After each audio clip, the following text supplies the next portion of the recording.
అపోస్తలుడైన పౌలు కొరింథీ సంఘానికి రాసినటువంటి 2వ పత్రిక 4వ అధ్యాయము 17వ వచనం చదువుతున్నాను.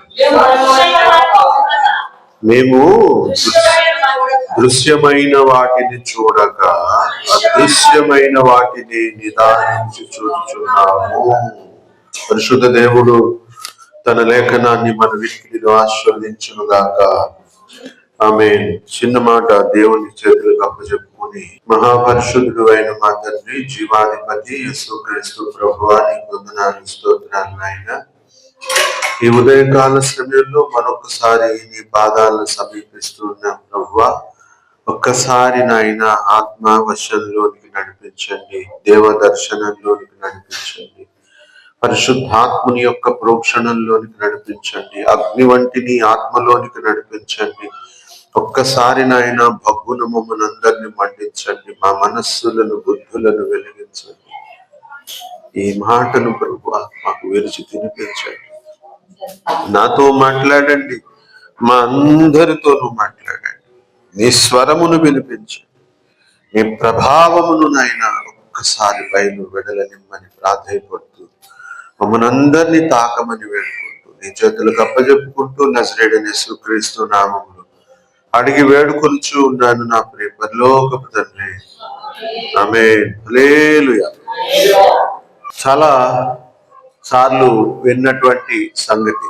ఈ సంగతిలోనికి ఒక్క అడుగు ముందుకు వేసి ముగించేద్దామని అనుకుంటున్నాను. పౌలు ఈ కొరింథీలకు రాసినటువంటి పత్రికలు, కొరింథీ సంఘాలు చాలా భక్తిలో తీర్చిదిద్దబడినటువంటి సంఘాలు. చాలా అంశాలలో వాళ్ళు మంచి అభివృద్ధి చెందినటువంటి వ్యక్తులు. కృపావరాల్లో కావచ్చు, ఇతర వరాల్లో కావచ్చు, చాలా విషయాల్లో కావచ్చు, దైవ భక్తిలో కావచ్చు, చాలా మెచ్యూర్డ్ పర్సన్స్ అని చెప్పుకోవచ్చు.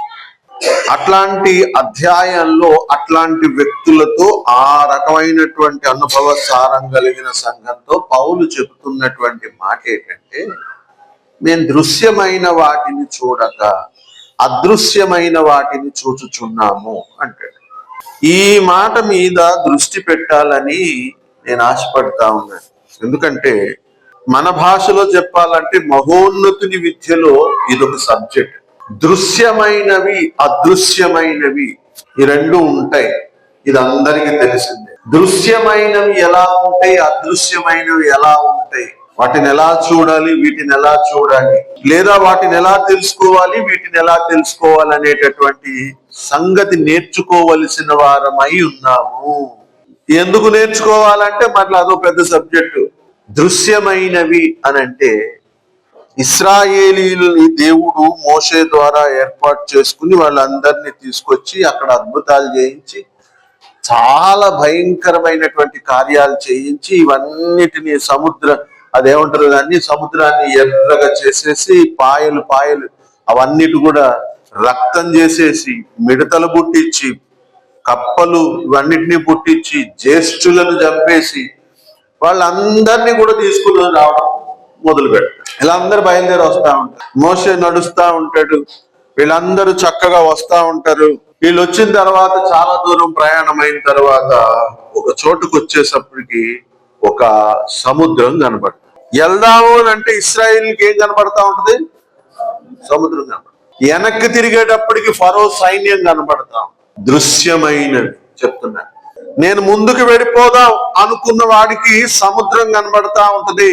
అలాగని వెనక్కి తిరుగుదాం అంటే వెనకాల సైన్యం కనబడతా ఉంటది. ఇవన్నీ దృశ్యంగా కనబడతా ఉంటాయి. ఇక్కడ అదృశ్యమైనది ఏంటంటే దేవుని యొక్క ఉద్దేశం. అద్భుతాలు చేసింది ఎవరు? ఆశ్చర్య కార్యాలు చేసింది ఎవరు? అసలు ఇంత దూరం తోడుకొచ్చింది ఎవరు? ఇవన్నిటినీ వెనకాల అద్భుతాలు చేసి, చాలా కార్యాలు చేసి తీసుకొచ్చి దేవాది దేవునిగా తన్ను తాను మహిమపరుచుకుని, ఇశ్రాయేలులతో పాటు మొత్తం రాజ్యాలన్నిటికీ తన గూర్చి తాను సాక్ష్యం చెప్పుకుని, మొత్తం అంతటి కూడా ఒక ప్రపంచనాన్ని సృష్టించినటువంటి దేవుడైన యెహోవా వాళ్ళని జాగ్రత్తగా తోడుకుని వచ్చాడు. కానీ ఇక్కడ ఏం కనబడుతుంది? ఎదరికి వెళ్దామంటే సముద్రం కనబడుతుంది, వెనక్కి వెళ్దామంటే సైన్యం. దృశ్యమైనవి మన యొక్క మనస్సుని చెలింపజేస్తూ ఉంటాయి. అదృశ్యమైనవి భక్తిలో స్థిరపరుస్తూ విశ్వాసంలో బలపరుస్తూ ఉంటాయి. దృశ్యమైనవి చాలా భయంకరంగా భయపెడతాం, అదృశ్యమైనవి దేవునిలో స్థిరపరుస్తాం. ఇలాగే ఉంటుంది భక్తి జీవితం కూడా. ముందుకెళ్దాం అంటే సాధ్యం కానటువంటి పరిస్థితి. ఏదో రకంగా బతికేద్దాం, ఏదో రకంగా ముందుకెళ్ళిపోదాం, ఏదో రకంగా ఈదేద్దాం అని అనుకుంటున్న సందర్భంలో మన ముందు కనిపించేటటువంటి దృశ్యాలు ఎలా ఉంటాయి అంటే, అబ్బే ఇంక మన వల్ల కాదప్ప, మనం ఈదలేము, ఇక మనం చేయలేము, అసలు దారి లేదానికి అనిపిస్తా ఉంటాం. దృశ్యమైనవి ఇలా కనబడతా ఉంటాయి. భక్తి జీవితంలో ఖచ్చితంగా ఈ విషయాన్ని నేర్చుకోకపోతే, ఈ విద్యను నేర్చుకోకపోతే ఎట్లాంటి వాడైనా సరే సడన్ గా భయపడి విశ్వాసంలో సన్నగిల్లిపోయేటటువంటి ప్రమాదం ఉంది. దృశ్యమైనవి చాలా భయపడతా ఉంటాయి. ఒక్కొక్కసారి హోప్స్ వదిలేసుకునేలాగా ఉంటాయి. దేవుడు వాగ్దానం చేశాడు, నీకు ఒక పిల్లగాడిని ఇస్తానని చెప్పి వాగ్దానం చేశాడు. ఆ వాగ్దానాన్ని నమ్మి అబ్రహాము వెంబడించడం మొదలు పెట్టాడు. చాలా ఏళ్ళైన తర్వాత కూడా పిల్లలు పుట్టకపోతే దేవుని దగ్గర మొరపెట్టి హాగరు ద్వారా వెళ్ళి ఇదే దేవుడు నాకు ఇచ్చిన సంతానం అని భ్రమపడుతూ సంతోషపడుతున్న తరుణంలో దేవుడు ఆ గుడారం దగ్గరకు వచ్చి, నాయనా నీకు మీదిటికి ఈ సంవత్సరం వచ్చేటప్పటికి నీకు ఒక పిల్లగాడిని ఇస్తానంటే, వెనకాల గుడారంలో ద్వారం దగ్గర చాటుగా పెట్టుకుని నవ్వుతూ ఆ మాటలు వింటూ నవ్వుతున్నటువంటి శారమ్మ నవ్వు దేవునికి వినబడినప్పుడు, ఎందుకు నవ్వావు అని అడిగితే నేను నవ్వలేదని చెప్పాను. విచిత్రం ఏంటంటే, నవ్వినటువంటి శారమ్మకి ఆ నవ్వు విన్నటువంటి దేవునికి వాళ్ళిద్దరి యొక్క అంతర్ముఖం అర్థమైంది. ఈమె ఎందుకు నవ్విందంటే, కాన్పు ఉడిగిపోయినటువంటి కాలం వచ్చింది, ఎట్లా కంటుంది, ఈయనకి తెలియక చెప్తున్నాడేమో అని ఆమె నవ్వింది. కాన్పు ఉడిగిపోయిందని నువ్వు అనుకుంటున్నావేమో, అసలు దాన్ని సృష్టించిందే నేను, దాన్ని మరలా పునరుత్పత్తి చేయగలను అని చెప్పి దేవునికి అర్థమైంది. వీళ్ళిద్దరూ ఇలా సంభాషించుకుంటే ఈ విషయం ఏమీ తెలియనటువంటి అబ్రహాం మాత్రం అనుమానంలో పడుతూ ఉంటాడు. ఇదిగో నాకా వయసు అయిపోయింది, నా భార్యకి వయసు అయిపోయింది, గర్భం ఉడిగిపోయింది, ఇది సాధ్యమా కనబడతా. దృశ్యంగా ఇదే సిచ్యువేషన్ కనబడతా ఉంటది. ఏ భక్తి జీవితంలో ఎక్కడ తరచి చూసినా బైబిల్ గ్రంథంలో ఈ చివరి నుంచి ఆ చివరికి, ఆ చివరి నుంచి ఆ చివరికి మొదలు పెట్టి చూసినా సరే దృశ్య రూపకంగా ప్రతిదీ భయపెడుతూనే ఉంటది. కానీ అదృశ్యమును చూడగలిగితే కనుక, అదృశ్యమైన వాటిని నిదానించి చూడగలిగితే గనక సిచ్యువేషనే వేరుగా ఉంటది. ఇది బైబిల్ నేర్పుతున్నటువంటి విశ్వాసము. ఇది గమనించాలి మీరందరూ. చాలా మందికి తెలియనటువంటి విషయం, దృశ్యమైన వాటి మీద మనస్సు అతుక్కుపోతుంది. ఏ సిచ్యువేషన్ అయినా సరే దృశ్యమైనది కనబడుతూ ఉన్నప్పుడు మనసు మనకు తెలియకుండా దాన్ని అతుక్కుపోతా ఉంటుంది. మీకు అందరికి అర్థమయ్యే భాషలో చెప్తాను. నేను ఒక సీరియల్ చూస్తున్నాను అనుకోండి, ఆ సీరియల్లో జరుగుతున్నటువంటి విషయాలు, వాళ్ళిద్దరు యాక్టర్స్ అని నాకు తెలుసు, ఇది ఒక పెద్ద నాటకం అని తెలుసు, ఇదంతా కూడా బ్యాక్గ్రౌండ్ చేస్తున్న మ్యూజిక్ అని తెలుసు, ఆ డబ్బుల కోసం ఇదంతా ప్రసారం చేస్తున్నాడని అందరికీ తెలుసు. కానీ ఆ సీరియల్ చూస్తున్నప్పుడు ఆ సీరియల్లో ఆ డైలాగ్స్, ఆ సిచ్యువేషన్స్, ఆ ప్రస్తావనలు ఇవన్నీ చూసినప్పుడు ఆటోమేటిక్ గా మనసు ఏమవుతుందంటే దానికి అతుక్కుపోయి, దానికి ఆ సంగతి తెలిసిపోతే బాగుండు, తెలిసిపోతే బాగుండు, తెలిసిపోతే బాగుండు, తప్పించుకుంటే బాగుండు, తప్పించుకుంటే బాగుండు కొట్టుకుంటాం. నేను నిజమే చెప్తున్నా. చూస్తున్న దానికి మనసు అతుక్కుపోయేటటువంటి సంగతి ఇది. మన కళ్ళ ముందు కూడా సాతాను చాలా సార్లు ఇలాగ చూపిస్తా ఉంటాడు. చూస్తున్నప్పుడు ఏమనిపిస్తుంది అంటే మనసు అతుక్కుపోదు. అయ్య బాబోయ్, ఇక్కడి నుంచి నేను తప్పించబడతానా. చూస్తుంటే ఎర్ర సముద్రం అలాగ పొంగుతా ఉంటే అయ్య బాబోయ్ ఇక ఎక్కడి నుంచి దారి వస్తుంది నాకు అనిపిస్తా ఉంటుంది. కానీ దేవుడు చెబుతున్న మాట ఏంటంటే అదృశ్యమైన వాటిని చూడండి. అపోస్తుల కార్యం 27వ అధ్యాయము 19వ వచనం చదువుతున్నాను. 3వ దినమందు తమ చేతులారా వాడ సామగ్రి పారవేసిరి. కొన్ని దినములు సూర్యుడునైనను నక్షత్రములైనను కనబడక పెద్ద గాలి మా మీద కొట్టినందున ప్రాణములతో తప్పించుకొందుమను ఆశ బొత్తిగా పోయెను. ఏమైపోయిందంట? ఈ మాట రాసింది ఎవరు? ఎవరికి రాశాడు? అపోస్తుల కార్యాలు అంటే మొత్తం ఈ అపోస్తులు సంబంధించిన విషయాలన్నీ రాయబడినటువంటి సార్. పౌలు చెబుతున్నాడు, మేము ప్రాణాలతో బతుకుతామనే ఆశ పోయింది. ఇదే పౌలు యెరూషలేం అంటే ఆ కైసరు దగ్గరికి వెళ్ళి నువ్వు సాక్ష్యం చెప్పాలి అని దేవుడు పంపిస్తే దేవుని మాటకు లోబడి అక్కడ వెళ్ళి బంధించబడి అక్కడ చెప్పుకుని అక్కడి నుంచి కైసరు దగ్గరికి వెళ్ళి సాక్ష్యం చెప్పడానికి ఆత్మకు అప్పగించబడిన వాడై ప్రయాణం చేస్తున్నటువంటి పౌలు చెబుతున్న మాట ఏంటి తెలుసా? నేను బ్రతుకుతాననే ఆశ నాకు. ఎందుకని? ఎదురుగుండా సిచ్యువేషన్ ఏం కనబడుతుంది? సూర్యుడు కనబడతలేదు, చంద్రుడు కనబడతలేదు, రాత్రిలో తెలియట్లేదు, పగలో తెలియట్లేదు, ఎక్కడున్నావో తెలియట్లేదు, వాళ్ళ సరుకులు కింద పడేసారు, ఏం జరుగుతుందో తెలియట్లేదు. అసలు బతుకుతామనే ఆశ సిచ్యువేషన్ లో ఎక్కడ కనబడుతుంది. దృశ్యమైనది ఇలాగ చూపిస్తాం, మనసు దానికి అతుక్కుపోతా ఉంటది.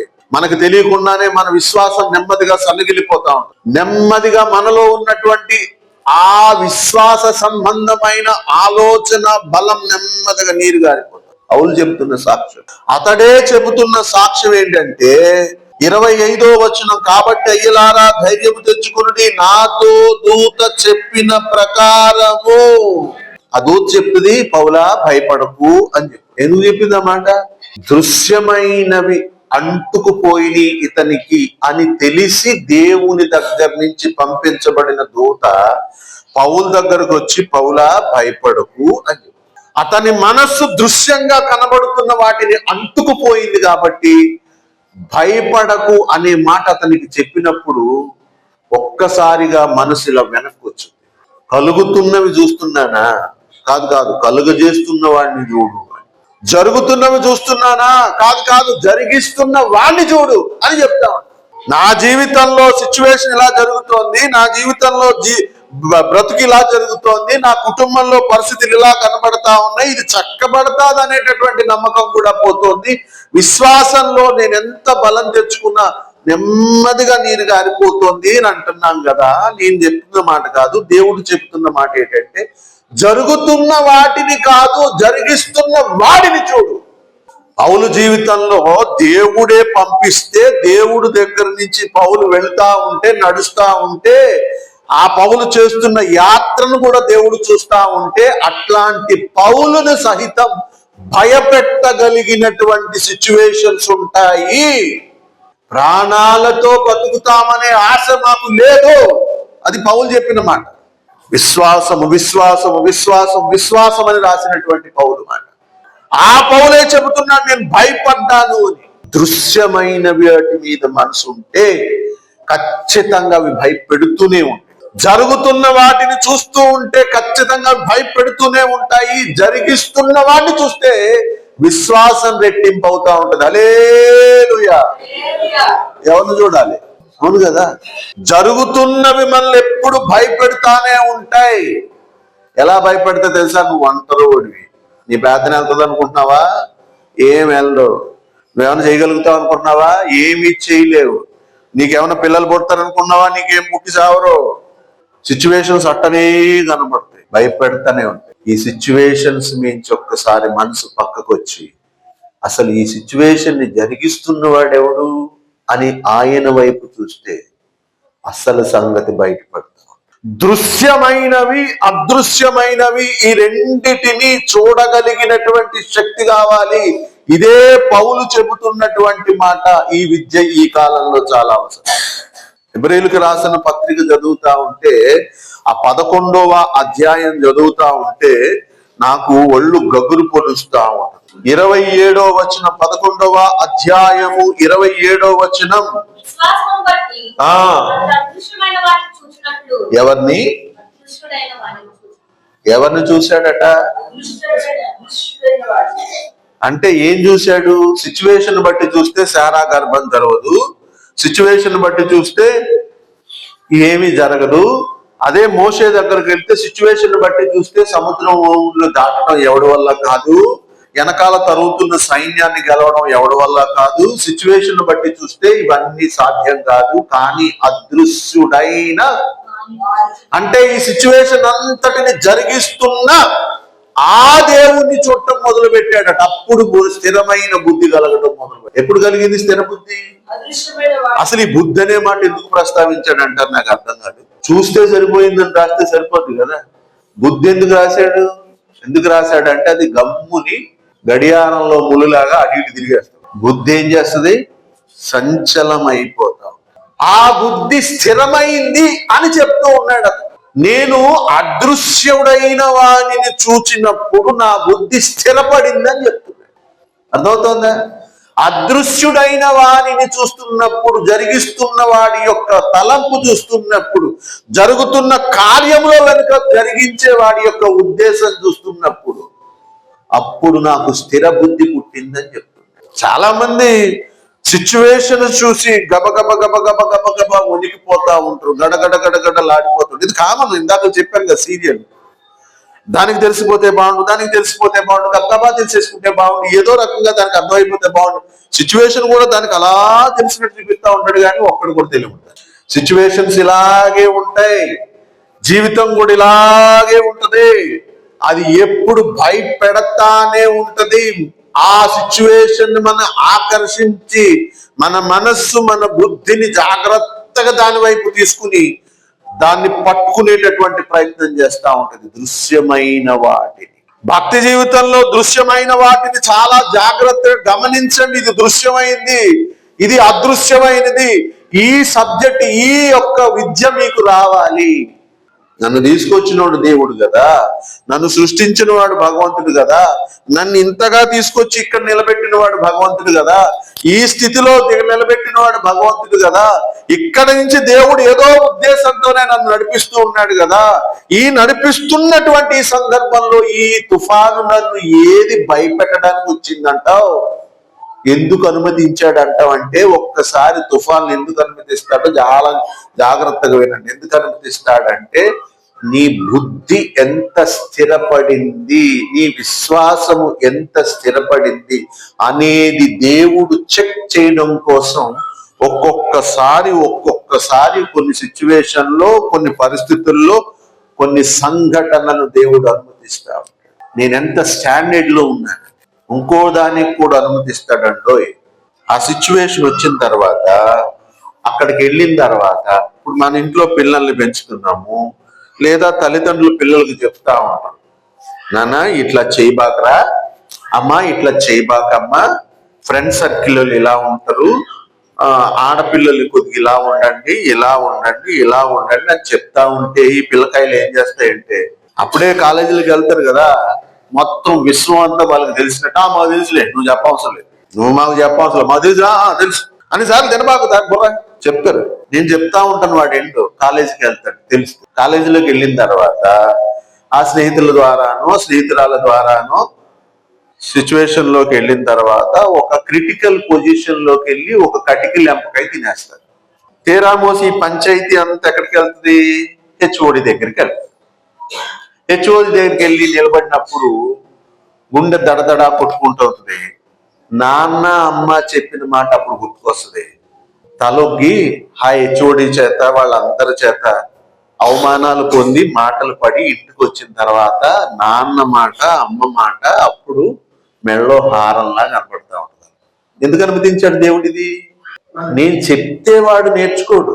భక్తిలో కూడా బైబిల్ గ్రంథం చదివేస్తే భక్తి వచ్చేది. కొన్ని లెంపకాయలు కూడా తినిపిస్తాడు దేవుడు. అవి మనకు అర్థం అవ్వాలి. అనుభవపూర్వకంగా అర్థమైనటువంటి భక్తి వేరు, అనుభవపూర్వకంగా దేవుణ్ణి కౌగిలించుకోవడం వేరు, అనుభవపూర్వకంగా దేవుణ్ణి చూడటం వేరు, అనుభవపూర్వకంగా సముద్రాన్ని దాటటం వేరు.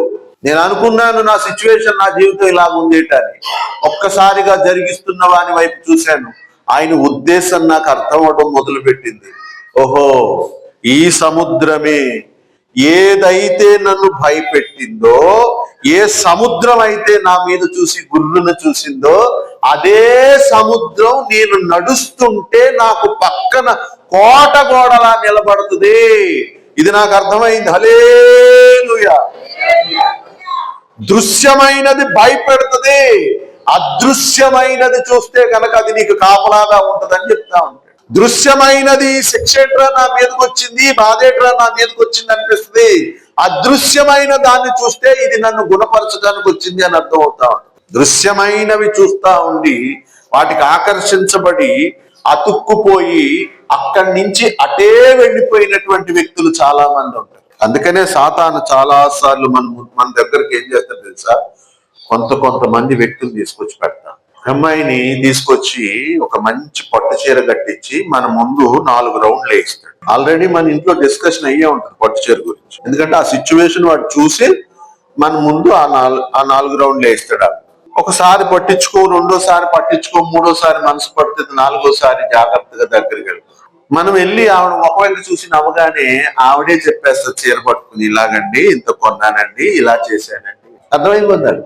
సిచ్యువేషన్ ఎప్పుడైతే అర్థమైపోయిందో ఆ మనసు జాయిగా దానికి ఆటుక్కుపోవడం మొదలు ఆకర్షిస్తుంది. వెంటనే వెనకాలకు వచ్చి మనసు ఏమంటుంది తెలుసా, నీ ముఖానికి కొంచెం వచ్చేటట్టు ఎన్నిసార్లు అడిగినా అర్థం అవట్లేదు, ఒక పట్టు చీర కూడా లేదా అని చెప్పి ఒక క్రియేట్ చేసి అక్కడ ఒక గొడవ క్రియేట్ చేయడానికి మొదలు. ఏదో సిచ్యువేషన్ లో నిన్ను ఆకట్టుకుని నిన్ను జాగ్రత్తగా వెనక్కి తీసుకుపోవాలని సాతాను చాలా సార్లు ఆయా సిచ్యువేషన్స్ బట్టి కొన్ని సంఘటనలు నీ జీవితంలో తీసుకొస్తా. నేను చెప్తున్నాను, జాగ్రత్తగా వినండి. సిచ్యువేషన్స్ ని కాదు చూడవలసింది, వాటిని పంపించినటువంటి భగవంతుణ్ణి చూడండి. ఆ పరిస్థితులన్నిటికీ అనుమతి ఇచ్చిన దేవుని యొక్క ఉద్దేశం చూడండి అంటున్నా. దేవునికి తెలీదా ఫరో మహారాజు తరుగుతాడని? దేవుడికి తెలీదా ఈ దారి గుండా తీసుకెళ్తే ఎర్ర సముద్రం వస్తుందని? తెలుసు కదా, తెలిసే తీసుకుని వెళ్ళాడు కదా. దేవునికి తెలీదా సారా గర్భం ఉడిగిపోతుంది, అబ్రహాము గారికి బలం తగ్గిపోతుందని దేవునికి తెలీదా? 25 ఏళ్ళు అతన్ని వెయిట్ చేయించి తీసుకొచ్చాడు కదా. దేవునికి తెలీదా? పౌలు గారికి తెలీదా దేవుడే నన్ను ఇక్కడికి పంపించాడని? పరిస్థితులు అబ్రహామును కూడా నిరోధించగలుగుతాయి.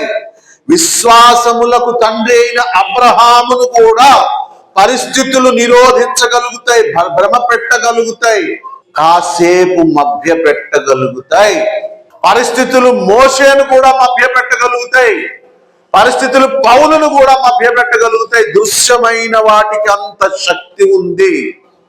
నిన్ను నన్ను మభ్య పెట్టడం వాటికి పెద్ద కష్టమేం కాదండి, ఖచ్చితంగా అవి మనల్ని మభ్య పెట్టగలుగుతాయి. అందుకనే దేవుని సన్నిధిలో మోకరించి భగవంతుని వైపు ముఖం పెట్టి ప్రార్థన చెయ్యగలిగినటువంటి సిచ్యువేషన్స్ మన జీవితంలో కావాలి. ఇదే పరిశుద్ధాత్ముడు చెబుతున్నటువంటి సంగతి. ఇర్మియా గ్రంథము 5వ అధ్యాయము 21వ వచనం చదువుతున్నాను. చూడకయు చెవులుండియు వినకయు ఉన్న వివేకము లేని ఎవరిని తిడుతున్నాడు? ఇశ్రాయేలీని తిడుతున్నాడు. ఎవరిని తీసుకొచ్చాలనుకున్నాడు? అసలు ఎవరిని ఏర్పాటు చేసుకున్నాడు? ఇశ్రాయేలీల్ని ఏర్పాటు చేసుకున్నాడు. ఇశ్రాయేల్ని తోడుకు రావాలనుకున్నాడు, ఇశ్రాయేల్ని నిలబెట్టాలనుకున్నాడు, ఇశ్రాయేలీలకి రాజ్యం కట్టగట్టాలనుకున్నాడు. అట్లాంటి ఇశ్రాయేలీల్ని చెబుతున్న మాట ఏంటంటే మూఢులారా అని. చాలా దారుణమైన మాట కదా. దేవుడే తీసుకెళ్లి కనాను దేశంలో పెట్టారా అని దేవుడు ఆ అద్భుతాలన్నీ చేసి తీసుకొచ్చి 12 మందిని తీసుకెళ్లి కనానును ఒకసారి వేగు చూసి రండ్రా అంటే ఆ కనానంతటిని వేగు చూసి వచ్చిన తర్వాత అక్కడ అనాకు అనేటటువంటి నెఫీలీలను మేము చూసాం. వాళ్ళు 40 అడుగులు ఎత్తున్నారు, వాళ్ళ దృష్టికి మేము మిడతల్లాగా ఉన్నాం అని చెప్పి గుండెలు బాదుకుంటా ఉంటే అదృశ్యమైన వాటిని చూసిన వ్యక్తులు 2, కాలేబు, యెహోషువ. దృశ్యమైన వాటిని చూసిన వాళ్ళు 10 మంది. నేను అంటాను, కాలేబు ఇతను కూడా మొత్తం 12 మంది అనాకీలను చూశారు కదా. అయితే కాలేబుకి యెహోషువకు మాత్రమే అదృశ్యమైన సంగతి కనబడింది అంట. దృశ్యమైనది చూసి గడగడ వణికిపోయి ఇశ్రాయేలీల జనాంగం అంతటిని కూడా బెంబేలెత్తించి తప్పుదారిని పట్టించినటువంటి వ్యక్తులు ఈ 10 మంది. ఆ వ్యక్తులను గురించి చెప్తున్న మాట ఏంటో తెలుసా? కన్నులుండి నేను అంటాను, అసలు కళ్ళు ఉన్నాయా చూడడానికి? కళ్ళు అంటే దాని అర్థం ఏంటంటే కరెక్ట్ గా వినియోగించలేదని అర్థం. కళ్ళు ఉన్నాయి అని వినియోగించడం జరుగుతుంది.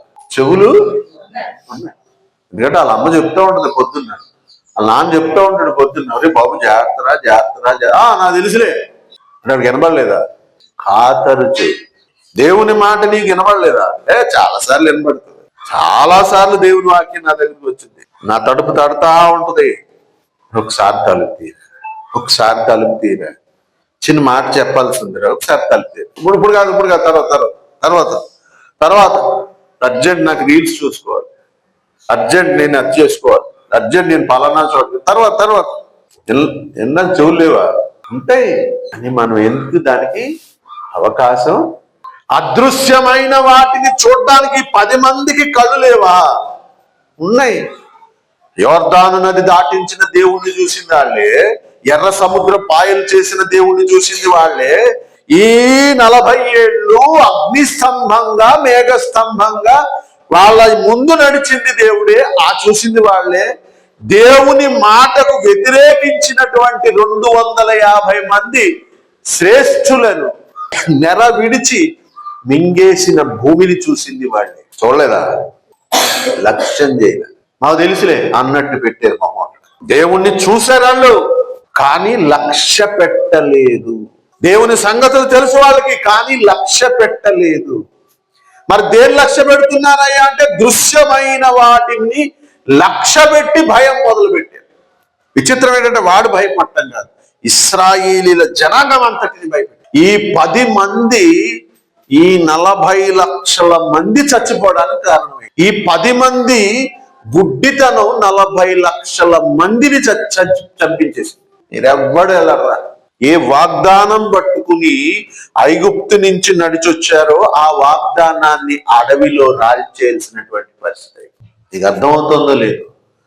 నీ గుడ్డితనం నీకే కాదు, నీ కుటుంబానికి కూడా ఇబ్బంది కలిగిస్తుంది. అది గుర్తుపెట్టుకుంటారని ఇంత చాప్టర్ చెప్పాను.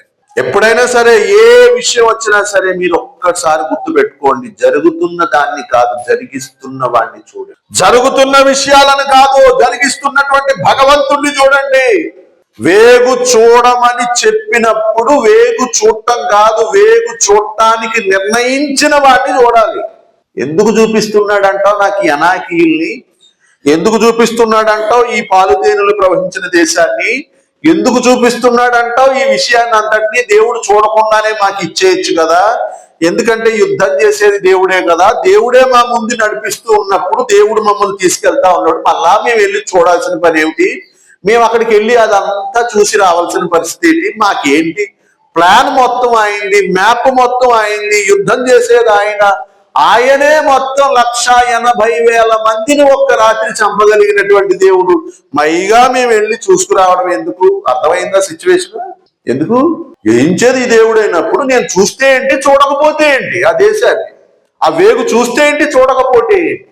ఈ సిచ్యువేషన్స్ మీరు గమనించండి. ఎందుకు చూస్తే అంటే నీకు అర్థం కావాలి, దేవుడు ఎంత బలవంతుడో నీకు అర్థం, దేవుడు ఎంత శక్తిమంతుడో నీకు అర్థం కావాలి. అంతేకాదు దేవుడు ఎంత ప్రేమ నీ మీద పెట్టుకున్నాడో కూడా నీకు అర్థం కావాలి. ఎంతటి శత్రువు అయినా నీ దగ్గరకు రాకుండా దేవుడు తన రెక్కలు ఎలా చాపాడో నీకు అర్థం కావాలి. కాబట్టి దేవుడు అనుమతి ఇచ్చాడు. ఆ అనుమతి ఇచ్చిన కాసేపట్లోనే నువ్వు గడగడలాడిపోయి ఒలికిపోయి దేవుళ్ళు మర్చిపోయి ఆ దాని మీద మనసు పెట్టుకుని అయ్యి బాబు ఇంక ఇక్కడి నుంచి తప్పించుకోలేను అనుకుంటే, ఇంత రెక్కలు చాచిన దేవుడు సంగతి ఏంటి? దృశ్యమైన వాటిని చూడబాకండి. చాలా మంది చూసి విశ్వాస భ్రష్టులైపోతుంది. అదృశ్యమైన వాటిని నిదానించి చూచినట్లుగా మన భక్తి విశ్వాసాలలో మనం ఎదగవలసిన వారమై ఉన్నాం. నీ జీవితంలో జరుగుతున్న ఏ సిచ్యువేషన్ అయినా సరే, ఎలాంటి సంగతి అయినా సరే, దేవోద్దేశము లేకుండా నీ జీవితంలోనికి రాదు. అర్థమవుతుందా? నీ జీవితంలోనికి ఏది కూడా ఆ ఉద్దేశం లేకుండా రాదు. ఇశ్రాయేలీని సముద్రంలో కూడా తీసుకెళ్ళగలిగిన దేవుడు సముద్రం దగ్గరకు తీసుకెళ్ళినప్పుడు మాత్రం భయపడిపోతే, ఆ తర్వాత జరగబోయే విషయాన్ని చూస్తే కనుక ధైర్యం వచ్చు. ఆ తర్వాత జరిగేటటువంటి విషయాన్ని చూపిస్తానికి దేవుడు సిద్ధంగా ఉన్నాడు. కాకపోతే నువ్వు చూసి చావట్లేదంటే. ఈ సిచ్యువేషన్ నీ జీవితంలోకి ఎందుకు వచ్చిందో తెలుసా? ఎందుకు వేగు చూపడానికి పంపించాడో తెలుసా? దీనిలో దేవుని యొక్క అద్భుతాన్ని నీవు చూసి ఆనందిస్తావని, దేవునికి నీ మీద ఉన్న ప్రేమను చూసి సంతోషపడతావని దేవుడు నీకు ఇవన్నీ చూపిస్తున్నాడు. వేగు చూపించినట్లు చూపిస్తూ ఉన్నాడు. ఇశ్రాయేల్లో 12 గోత్రాల మందిని తీసుకెళ్లి ఇదిగోరా ఇంత అద్భుతం జరగబోతోంది అని దేవుడు చెప్పాలనుకుంటూ ఉంటే వీళ్ళు అనాకీలు చూసుకుని ఎలాగ వెనక్కి వెళ్ళిపోయారో, మీరు కూడా చాలా సిచ్యువేషన్లు చూసుకుని వెనక్కి వెళ్ళిపోతూ ఉన్నారు. దేవుడు స్పష్టంగా చెబుతున్న మాట ఏంటంటే, దయచేసి దేవుని వైపు చూడండి, దేవుని కార్యాల వైపు చూడండి, జరిగించుచున్న వాడి వైపు చూడండి. ఒకవేళ దేవుడే, కొద్దిగా తెగించి చెప్తున్నాను, రాజా నీకు సమాధానం చెప్పవలెనన్న భయం నాకు లేదు. ఒకవేళ మా దేవుడు రక్షింపకపోయినను నీకు నమస్కారం అయితే మాత్రం. నిజంగా ఈ డైలాగ్ భూమి మీద జరుగుతోంది. ఈ సిచ్యువేషన్ అంతటిని ఒకసారి పరలోకంలో చూడండి. అగ్నిగుండాన్ని రెడీ చేసి అందరినీ మోకరింపజేసి, మొక్కకపోతే తీసుకెళ్లి మంటల్లో వేసేస్తానని అంటే గనక మహారాజా అని చెప్పటానికే గుండె ధైర్యం సరిపోదు కదా. గడగడ గడగడగడ వణికిపోతా ఉంటది కదా, నోట్లోంచి మాట రాదు, దడొచ్చేస్తా ఉంటది. అలాంటి సిచ్యువేషన్ లో దేవుడు తప్పిస్తాడో లేదో అర్థం కాలేదు. తప్పిస్తే తప్పిస్తాడు, తప్పించకపోతే తప్పించకపోతాడు అనేటటువంటి మీమాంసలో వాళ్ళ మనసు కనబడుతుంది. అట్లాంటి మనస్సులో కూడా ఉండి వాళ్ళు చెబుతున్నటువంటి స్టేట్మెంట్ భూలోకంలో విన్న సిచ్యువేషన్ కాదు, పరలోకంలో దేవదూతలు 24 పెద్దలు, ఆ దూతల సమూహము అంతా కూడా వాళ్ళ వైపు చూస్తా ఉన్నప్పుడు వీళ్ళు ఏం చెప్తారని సమాధానం ఏం చెప్తారని పరలోకం అంతా చూస్తా ఉన్నప్పుడు ఆ 3 భక్తుల నోటిలో నుంచి వచ్చిన ఈ ఒక్క మాట పరలోకం అంతా పులకరించిపోయి ఉంటుంది. అవునా కదా? హల్లెలూయా. అంటే నువ్వేం చెప్తున్నావో దాన్ని చూసి పరలోకం బాగా, మన సీరియల్ ఎంత అట్రాక్ట్ గా చూస్తాం అంత అట్రాక్ట్ గా చూస్తూ ఉంటారు.